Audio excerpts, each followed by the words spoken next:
আজ বানাবো হাতে মাখা কাতলা। রান্নাটা পুরো হবে একদম কাঁচা মাছ দিয়ে।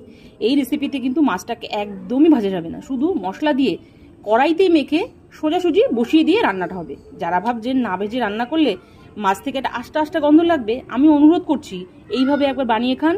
আষ্টে গন্ধ তো লাগবেই না, বরং গরম গরম ভাতে দারুণ লাগবে। তাহলে শুরু করি। এই রেসিপিতে সর্ষে তেলের পরিমাণটা কিন্তু একটু বেশি লাগে। প্রথমে শিলে আলাদা আলাদা হবে পেঁয়াজ, রসুন, কাঁচা লঙ্কা, আদাকে মিহি করে বেটে নিলাম।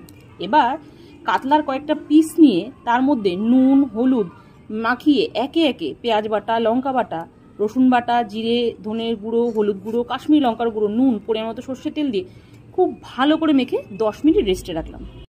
কিছুক্ষণ পর গ্যাস জ্বালিয়ে কড়াইটা সোজা গ্যাসের উপর বসিয়ে লো আর হাই হিট করে রান্নাটা করতে থাকলাম।